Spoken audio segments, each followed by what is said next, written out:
Make sure you like, comment, share, and subscribe below for more ghoulish tales. Good evening, and thanks for joining us around our campfire.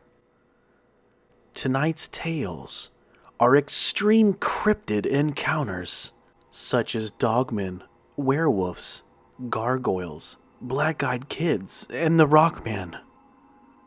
Make sure you have new batteries in that flashlight because you're on your own if the lights go out. So sit back and relax and toast up those buns around the fire. And let's get started. While I was camping up in Idlewild, I decided to go on a hike. Even though the snow was out, it was still quite beautiful outside. About an hour has passed as I was hiking, leaving popcorn in the snow. That way I could find my way back. I sat down next to a large pine tree and I ate a snack, just admiring the beauty of nature.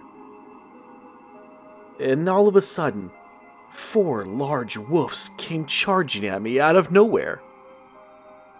I then quickly climbed the pine tree, because dogs can't climb trees. That's more of a feline cat thing. Anyways, what happened next shocks me to this day. One of the wolves got up on its back 2 legs like a human and swung at the bark of the tree, trying to shake me out of it. I've never seen a dog or a wolf or whatever ever do something like that before. It started shaking at the tree, like it expected me to fall off the branch I was holding onto. It started howling into the sky like it was getting irritated that its meal was not reachable. It was soon getting dark, and there was no way I was ever leaving that tree. Not with them down below, circling around the tree, patiently pacing, awaiting my surrender. But I think not. All I had was a fishing knife, and I planned on staying the night up in that tree. And unfortunately, I couldn't make a phone call, as my cell phone dropped as I was rushing up the tree when they lunged at me. One of the wolves saw that my cell phone was in the dirt near the base. It slowly lifted its red glowing eyes at me. I swear, for a split second, that it smiled. And then with its large right paw, it smashed my cell phone into pieces. Again, what wolf or coyote does that? They kept circling throughout the night, waiting for its human meal. When the morning sun came, I noticed that the wolves were gone. I slowly started climbing down the tree back to the dirt. I started walking back in the direction for where I came, trying to find the bits and pebbles of the popcorn that I left on the way in. And that's when I felt it. The bite on my shoulder. One of the wolves had clamped down on my shoulder, and I cannot express the excruciating pain that I felt, electrifying my entire body. The frickin' wolf was latched onto my back and shoulder. I could barely hold its weight as it was almost double in size as myself, and I'm a pretty big dude. I slowly leaned backwards towards the large tree bark from which I came, and I smashed his body between me and that tree. It slowly released its grip and fell to the ground. That's when I reached for my fisherman's knife and stabbed it straight into its neck. The creature whimpered, and then rolled over, dead. I kicked it to make sure, and it didn't even twitch. So I stabbed it a couple more times just to make sure, and yet, nothing. My adrenaline was on full max. I had forgotten momentarily that I was bleeding from the bite wound. I whimpered back onto the hiking trail, following the popcorn strands, trying to get back to my car. About 20 minutes had passed, and that's when they returned. The 3 other wolves were heading in my direction, and they looked furious. Again, all I had was my knife. I picked up a nearby stick, and I had no time to climb another tree. They were just too close. And that's when I heard it. The gunshots. A local hunter. 2 of the wolves fell dead within a few feet of my location. The third wolf-like creature got lucky and actually got away. This was definitely a learning lesson for myself. Never go out hiking in the mountains by yourself. And for second, never leave without your gun.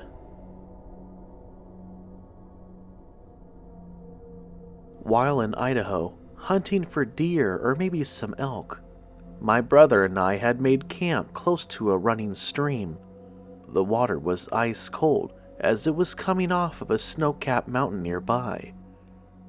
We made a large fire and laid out our sleeping bags close to the fire so we could keep warm. It was a typical night for us, just stories, beer, and some snacks and food. The next morning, the sun had already risen. It was so bright that it was blinding our eyes when we first awoke. That's when we noticed that there were some human-like foot tracks near our sleeping bags. What would have done that to us during the night? And why no shoes? As bewildered as we were, we broke camp and started following the tracks which led into the tree line. As we were following its tracks, we actually came across a decent-sized buck. We aimed our rifles and shot at it through its neck, killing it instantly. We hung the decent-sized buck on a nearby tree and we gutted it, cutting up the meat into different baggies, and all the gizzards and all the parts we didn't want we put into a separate pile. It took quite a few hours to get everything done. By that time, we knew that the sun was going to be setting soon, so once again, we made a decent-sized fire and laid out camp for the night. But this time, we took turns standing watch, just in case. At around 1 in the morning, we heard the shuffling of the brush nearby. And out of the blue, this wolf-like creature came at us. It was standing on its back 2 legs, but it had human-looking feet. This is the creature from last night, I told myself. I tried to reach for my gun, but it knocked me to the ground. But it didn't attack us. It seemed like it was more interested in the bags of meat from that buck that we shot. It stood like a man, but its features were wolf-like. It stole one of our backpacks, which had a lot of the meat that we had cut up and put in plastic bags from the buck earlier. It was just devouring everything inside that bag as it ran away. I grabbed my gun again, and this time I aimed down the barrel and shot at it. I'm not sure if I hit it, but it definitely scared it off, and it ran through the woods and disappeared. A long story short, we never went hunting in that area of the woods ever again.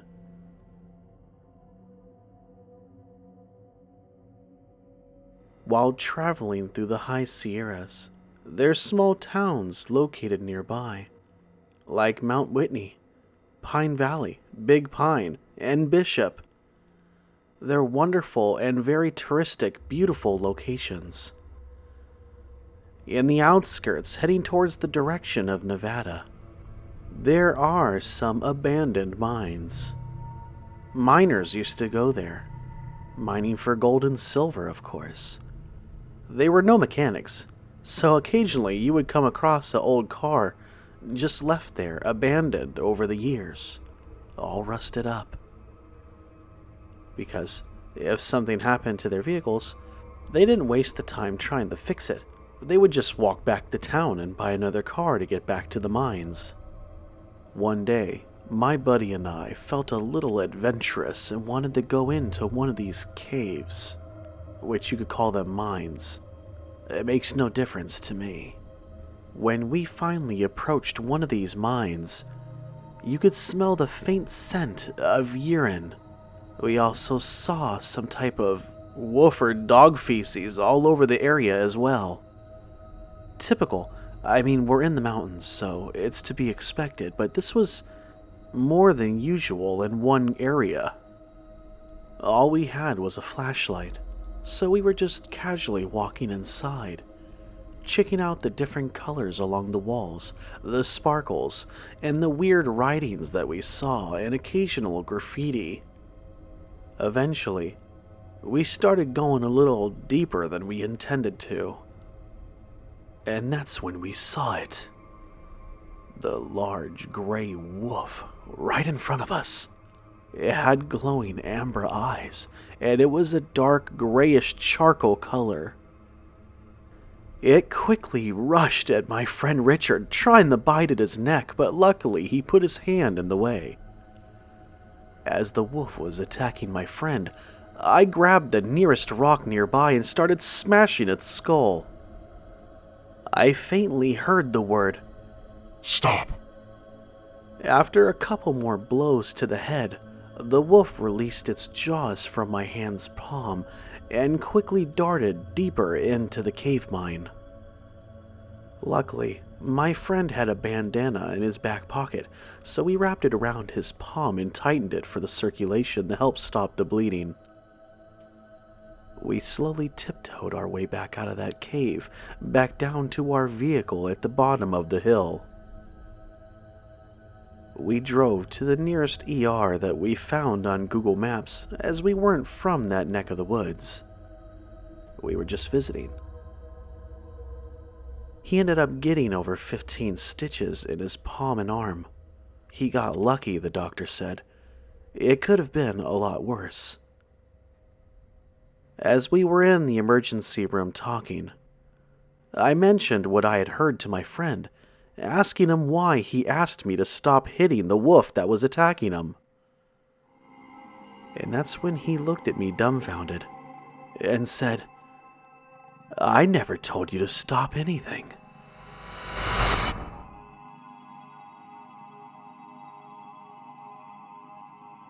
My family, which consisted of my sister Andrea, Noel, and Bob, and of course my parents, were taking a family vacation up north in Yellowstone National Park for the weekend. Everything was set up. My family was all scattered around, kind of doing their own thing for the evening. We all like to do some fishing, so I started heading in the direction of the river where there's some cutthroat trout that we wanted to get involved with the following day together. As I was walking in the direction of the river, I saw a girl just standing there facing away from me. She was looking at the water. She was about 15 meters away, dressed in all white with long, straight black hair. She didn't even twitch. She was as still as a board.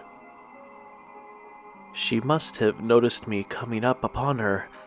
She turned her head sideways, and she was quite beautiful. She smiled, nodded, and then turned to face away from me once more. I found it kind of odd, but I continued to slowly walk towards her direction. Once I came up upon her, I went to say hello, as she looked about my age. I was 14 at the time.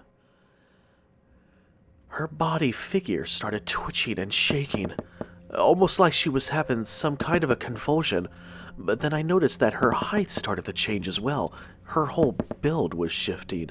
Her shoulders got larger, her head started twitching, her arms stretched out, and her fingers expanded into claws. I then heard the growl coming from its mouth. It turned its head, and I saw its glowing amber eyes looking at me devilishly. I stopped in my tracks and fell back. I started walking on all fours backwards as I was so scared at what I was witnessing right in front of my very eyes. The thing's figure was still going through whatever's process it was in and transforming into this dog-like creature. Luckily, that gave me enough time to get on my feet and start running back to camp where my family was at, as I knew my dad had a .22 on him that he kept with him whenever we went out camping, just in case. My only concern was the .22 gonna be enough for whatever this thing was? By the time I got back to my family, I was out of breath and breathing profusely, trying to catch my words to explain what had happened. Of course, nobody believed me, but my father said he would take me over there and to check it out in person, just to make sure everything was kosher. So my dad grabbed his gun, I grabbed a big rock, and my brothers and sisters also followed, but my mom stayed behind, of course. You know, you just never know what other people do if you leave your things just lying around unattended at your camping spot. It's good that somebody stayed behind. Everybody else followed me back to the river where I was. And of course, that beast was gone. Not that they really believed me anyways, but still, how did that girl or it just disappear? It had only been a few minutes, but I guess that few minutes is all it took for her, or you know what, to get out of sight. To end a long story short, my dad scolded me for wasting his time, and we went back to camp. The following day, we did exactly as intended. We, as a family, went back to that river and had a great time fishing for the cutthroat trout. We caught quite a bit, had a great lunch, and enjoyed our weekend after all. On the last day, right before our departure in our station wagon to start heading back home, I made one last solo trip back to that river on my own before departure, just to look at the water and examine the area, still dumbfounded at what I saw the first day we had arrived. What I saw, was it true? Or was I hallucinating?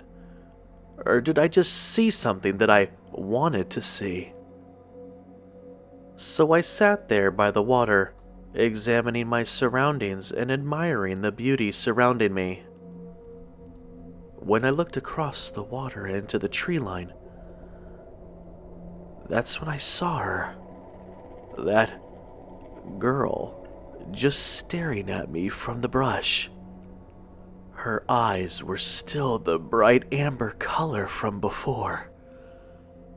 And she smiled.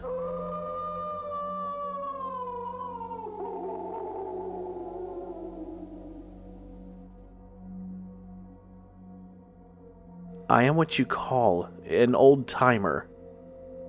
I'm from the time where people actually used mules to haul things.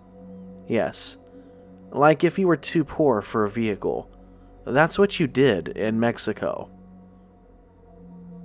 Anyways, like most gold and silver miners, they would take their mules down to the old area of Mexico to go mining. I stopped down in Guerrero Negro looking for some mines to explore. Most were closed, some were open but quite small, but I knew of one that was just right. Getting off the main dirt path, I made camp under a large tree. I had the fire going and everything was set up, and I was just snacking on some food to enjoy the night. It was a beautiful night. Not a cloud in the sky. It almost felt like the stars were closer to me than ever before. The last time I saw the sky looking like this was when I was staying with my friends on the old Indian reservation. After a few cervezas, I was starting to feel good. And then the sounds came. The cry of the cat. I jumped out of my lawn chair and reached for my flashlight. I ran away from that large tree I was hunched by. I knew whatever it was up above me, and I didn't want it leaping onto me and having me for dinner. This large, huge, black-looking cat jumped down from the tree. It attacked one of my mules that was tied to the tree, helpless. Its large razor-sharp claws ripping the throat apart from the mule. The bloodstains and splatters were everywhere. The cat started devouring the meat and blood like it hadn't eaten in weeks. It had totally forgot about me and ignored me the entire time as I stood there in shock. I had to do something, not just to protect myself, but to protect the other mule that was not far from where it was. I made sure that my rifle was fully loaded. I took a few steps back to give me some space just in case if the first shot didn't do much. I lifted the rifle, aimed down the barrel, and fired.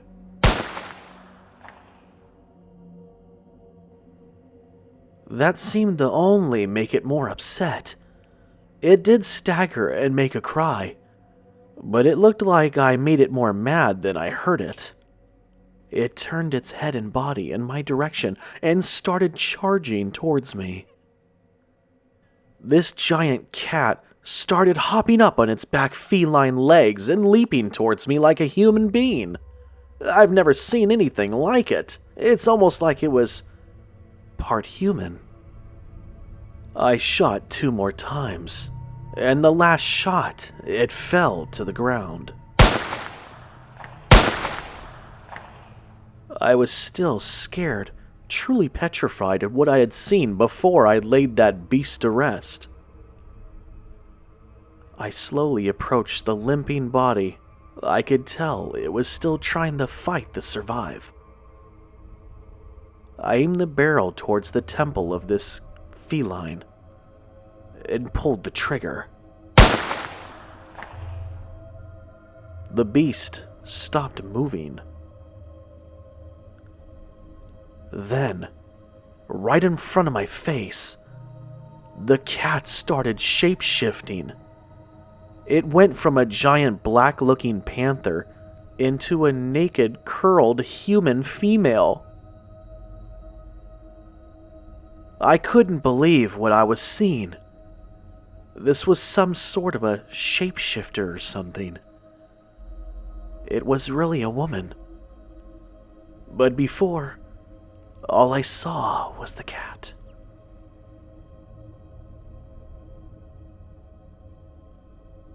My brother and I loved to go fishing. The area around Lake Soledad was the area we loved to go fishing at, which was very rocky though. As we attempted to get to the area that we wanted to go to by the lake, it was more rockier than usual.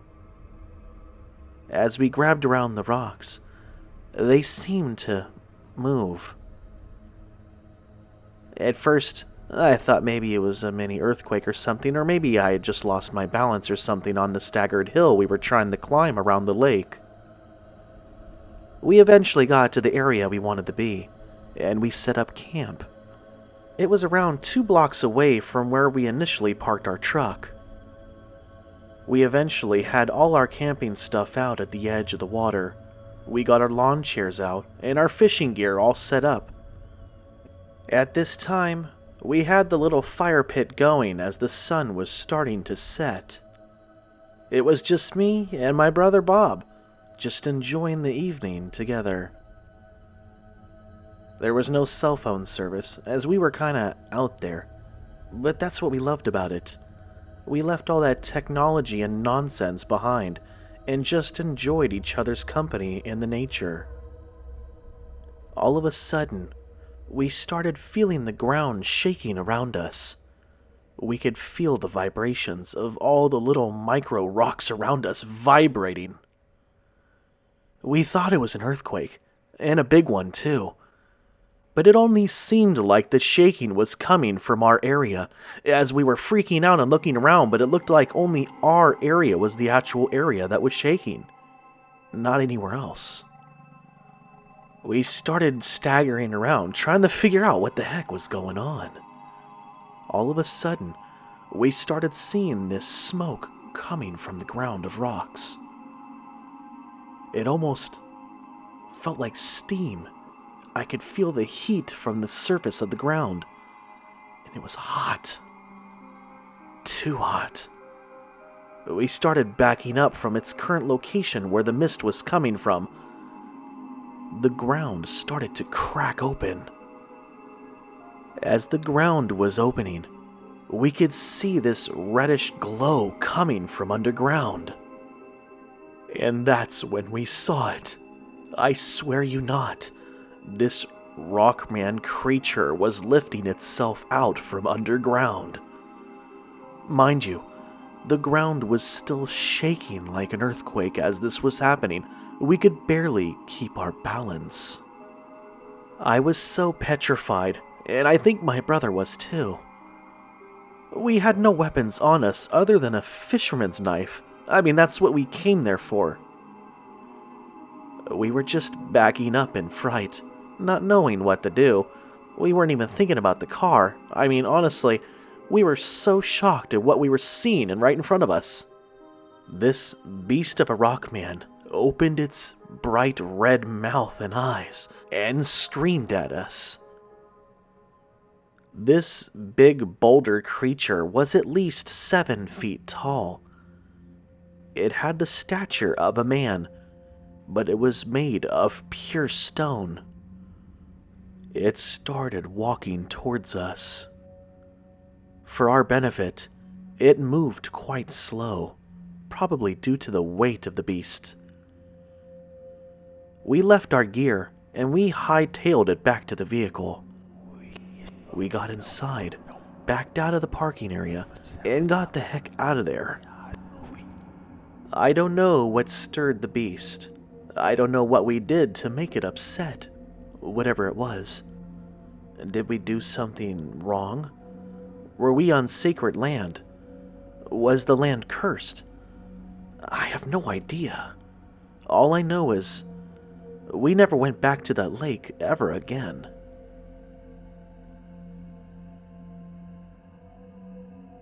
On a dark and stormy night, I was walking downtown in Frisco.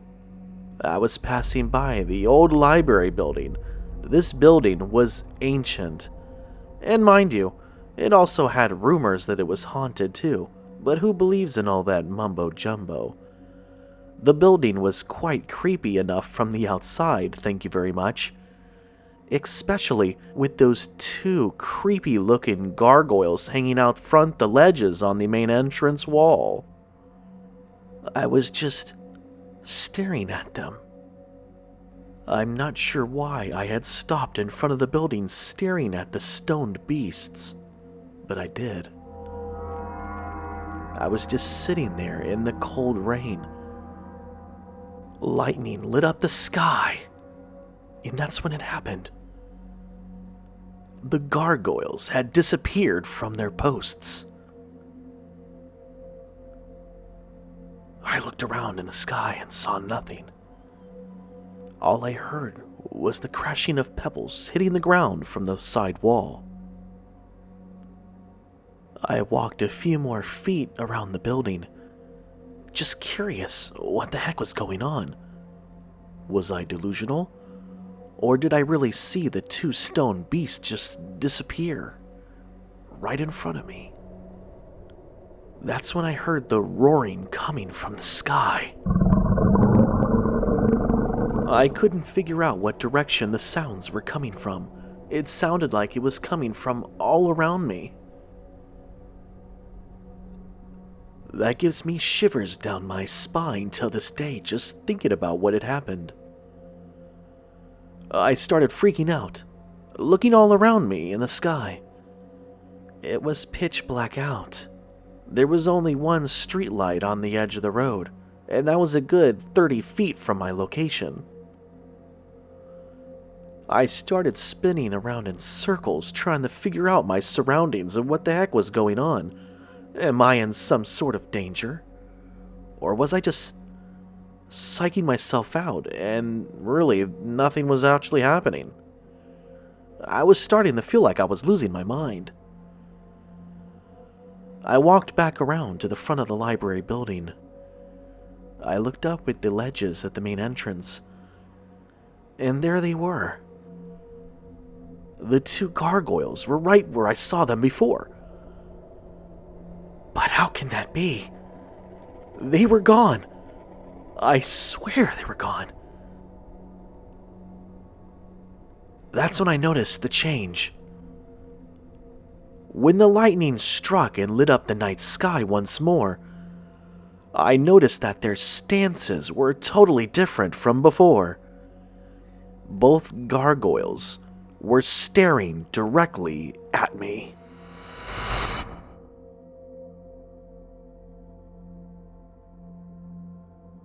I'd like to begin with this is probably the scariest thing I have ever experienced in my 22 years of life. This happened when I was 11. My mom had just had my sister, and my bubby, which is Yiddish for grandma, was staying with us to take care of me and my brother as well as my new baby sister. After a month or two of having my sister, my mom started going out with her friends a lot. This happened in our home in Long Grove, Illinois, which is a nice suburb neighborhood, about 2 hours away from Chicago. I was watching TV in our family room. My brother was asleep upstairs. Bubby was asleep on the couch next to me. My uncle was also asleep on the other couch, and my baby sister was asleep upstairs. I'm watching a horror movie marathon on the Sci-Fi Channel, and it was around 10:40 at night. My mom and dad were out. My mom was out with her friends as usual, and my dad was at his favorite bar on Gow Street with his friends. So, at 10:45 p.m., I hear a knock at our front door. It wasn't a loud knock, but it was loud enough that I could hear it. I was surprised that my bubby didn't wake up, so I went to go see who it was. The layout of our front porch was like this. You had this big wooden door, and after that door, you had to open this big metal screen door that you could see out of, which was extra protection in our case. Unfortunately, the door wasn't even locked, and the alarm wasn't on either. So I opened up the front door, but I didn't open the screen door. I see 2 kids wearing dark gray hoodies on my front porch. One of them looked to be around the age of 14, and the other one looked to be 8 or 9, closer towards my age. The 14-year-old did all the talking. He talked in like a monotone, almost robotic voice. And this is what he said. "Sorry to bother you, mister, but we're not from around here, and we are lost. Can we come inside your home and use your phone to call our mom?" I said, "I can't let you in, I'm sorry. But the only parental figures in my house are asleep, and I don't think they would like it if I let in total strangers." The younger boy is then looking around nervously, like he's kind of freaked out, or he's getting scared of something, or maybe getting scared of being caught. The older boy begins to talk again. "Please, we are really scared and we are very lost. Please, will you let us inside so we can call our mom?" I told him no again, but I looked down at my hand and noticed that my hand is moving closer towards the screen door handle. I pulled my hand away from the door handle. The older one saw that I was nervous. "Let us inside, mister. It is not like we have a gun." And just then, A primal part of my brain tells me, "You fool." But I can't. And the way he said it, "Just let us inside, mister. It's not like we have a gun." I had to stop and think about that. It was like he was saying mister, but remember, I'm like 9 years old. Why was he calling me mister? The 14-year-old kid starts pounding angrily at the screen door. Then he starts screaming, Mister, we can't come in unless you say it's okay for us to come in. Say it's okay for us to come in. I was barely able to choke out a no again. And just then, the boys pull back their hoods to reveal 2 black eyes with no pupils, no iris, no sclera, just nothing but pure blackness. It was like staring into the abyss, but somehow I was able to break free from the hypnotic stupor I was in, and I said as loud as I could without waking up my family, "No, I'm not going to let you in, and I have to go to the bathroom." I slammed the door shut. Just then, my bubby wakes up and asks what had happened. "Why did you open the front door?" And I told her, "You wouldn't believe me if I told you." And then she fell back asleep. I went to the bathroom and did my business. That part wasn't a lie. I really had to go. I looked at our clock on the VCR DVD player and it read 11:35 p.m. and then grabbed a bag of nacho cheese Doritos and just kept an eye on the front door.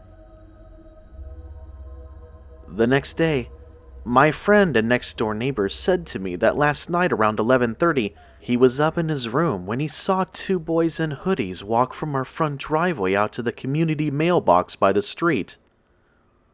He said once they reached the community mailbox, they both stopped and disappeared out of thin air. It was like they were never there. I then told him what had happened that night. 5 years later, I was around 13 or 14. I started watching a show called Monsters and Mysteries in America. And one of those episodes finally confirmed I wasn't the only person to have seen this. To see them. And I finally got a name for these entities with the black eyes. They were called the Black-Eyed Kids. I haven't seen them since that night 11 years ago. And I pray to God every day that I never do.